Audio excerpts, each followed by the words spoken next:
നമ്മുടെ ചേലക്കരയിലെ ഏറ്റവും വലിയ ഹൈപ്പർ മാർക്കറ്റ് ഏതാണെന്ന് അറിയോ? മേപ്പാടമുള്ള ഡെയിലി ടേബിൾ ഹൈപ്പർ മാർക്കറ്റ്. പുട്ടുപൊടി, മുളക് പൊടി, അങ്ങനെ അടുക്കളയ്ക്ക് വേണ്ട എല്ലാ പൊടികളിലും അടിപൊളി ഓഫറാണ്. ഡെയിലി ടേബിളിൽ ഫ്രൂട്ട്സ് ആൻഡ് വെജിറ്റബിൾസ് മിതമായ വിലയിൽ ഗുണമേന്മയോടുകൂടി ലഭ്യമാണ്. ഡെയിലി ടേബിൾ ഹൈപ്പർ മാർക്കറ്റിന്റെ സെക്കൻഡ് ഫ്ലോറിലാണ് ഹോം അപ്ലയൻസസ്, ഗിഫ്റ്റ് ഐറ്റംസ് ആയ ഫ്ലവേഴ്സ് സെക്ഷൻ, ഫ്രെയിം സെക്ഷൻ, നല്ല ഭംഗിയുള്ള plate section and glass section ഒക്കെ ഉള്ളത്. അപ്പൊ ആരും മറക്കണ്ട, ചേലക്കര മേപ്പാടമുള്ള daily table hyper market. BJP ജനപ്രതിനിധികളുടെ വാർഡിലേക്കുള്ള വാർഷിക പദ്ധതി വിഹിതം വെട്ടിക്കുറച്ച കൊണ്ടാഴി ഗ്രാമപഞ്ചായത്ത് ഭരണസമിതിക്കെതിരെ BJP മെമ്പർമാർ ഉപവാസ സമരം നടത്തി.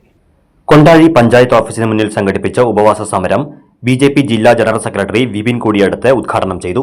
BJP പ്രതിനിധികൾക്ക് അവർ ഉന്നയിക്കുന്ന ആവശ്യങ്ങൾ, ജനാധിപത്യപരമായ ആവശ്യങ്ങൾ അനുവദിച്ചില്ലെങ്കിൽ ഈ പഞ്ചായത്തിന്റെ പ്രവർത്തനത്തെ ജനങ്ങളെ ഉപയോഗിച്ചുകൊണ്ട് തടസ്സപ്പെടുത്താനുള്ള ശക്തി ഇന്ന് പഞ്ചായത്തിന് BJPക്ക് ഉണ്ട് എന്നുള്ള കാര്യം ഇവിടുത്തെ പഞ്ചായത്ത് ഭരണസമിതി ഓർക്കുന്നതാണ്.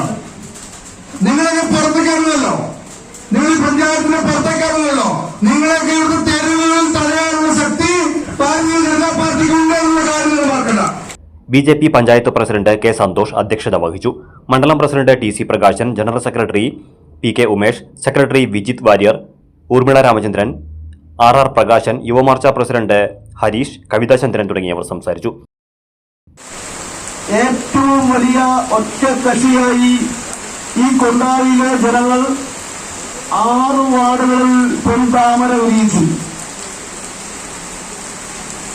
അതിൽ നിന്ന് നമുക്ക് മനസ്സിലാക്കാൻ കഴിയും, കൊണ്ടാഴിയിലെ പ്രബുദ്ധരായ വോട്ടർമാർ, BJPക്കാർ മാത്രമല്ല, പ്രബുദ്ധരായ വോട്ടർമാർ ഭാരതീയ ജനതാ പാർട്ടി നേതൃത്വം നൽകുന്ന ഒരു ഭരണസമിതി കൊണ്ടാഴിയിൽ വരണം എന്നുള്ളതിന്റെ പ്രതിഫലമാണ് ആ തെരഞ്ഞെടുപ്പിന്റെ ഫലം നമുക്ക് മനസ്സിലാക്കാൻ കഴിയുന്നത്.